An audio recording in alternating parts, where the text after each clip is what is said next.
As I take you to all the different parks in Morgan Hill to show you what it's like to be a black man in a small town who sees himself as a gangster, or who sees himself as a gangster, because he is, enough with the, appropriate talk. You know how I feel about that. I'm out here, Chesbro Reservoir. I haven't been given a fair shake. There's different levels of it. First you care about what people think. Then you say fuck what people think. Then you realize history and the deeper implications in politics about what people think. And you go back to caring about what people think. I haven't been given a fair fucking shake.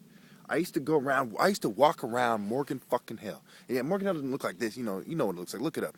It's a small town. It has a little strip of a few shops and shit, right? General store type, one horse town, comparatively. And I used to walk around that motherfucker.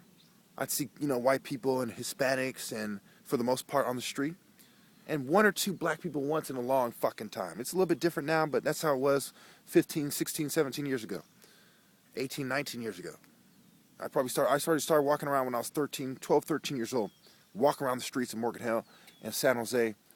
And, make a long story short, a lot of cocksuckers took advantage of the situation. And, there wasn't, even from northern Hispanics, there wasn't love. Like, I didn't date any Hispanic lady in Morgan Hill till I was like, 19 or something? There was no love between Hispanics and blacks in this town.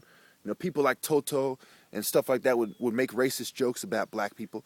They would try to pinch my sack and rip me off. You know how it goes. Nigga, so we formed our own little group, you know what I'm saying? Crippin', nigga. I knew about graping, but I'm not from Grape Street. I'm from, what it is, Grape Road, my nigga. We taking that shit over, you understand me? And I'm from Verde Block in East Side San Jose. And I lived on South Side San Jose. And that's what I bang. When I say this is Crip, nigga, this is Crip. And also, I'm looking at from a motherfucker who lived in a small town, a motherfucker who went to boarding school, a motherfucker who's been detained 10 times in the psych ward to further complicate the situation. To the point where motherfuckers don't know what the fuck to think of me. Is he a real gangster who's in this situation? Is he crazy? Is he fucking, a wannabe, some kind of pussy-ass wannabe motherfucker? You know what I'm saying? At the end of the day, I'm an ancient Egyptian, and mixed with a gangster all in one. And that's hard to understand. Mixed with Daniel Boone all in one. I haven't been given a fair fucking shake. I'm banging to the fullest. A lot of my friends sold me out, and they use stupid shit like, oh, he's a rich kid anyway. Yeah, tell that to the fucking devil when you're burning in hell, because you're only going to be judged once, and you're going to be thrown into into the lake of fire.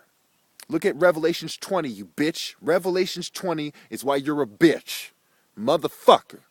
Excuse me, Lord, but it had to be said. I'm sure you understand. Anyway, where was I? Oh, yeah.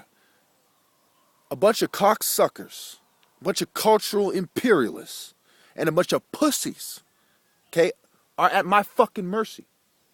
Anytime I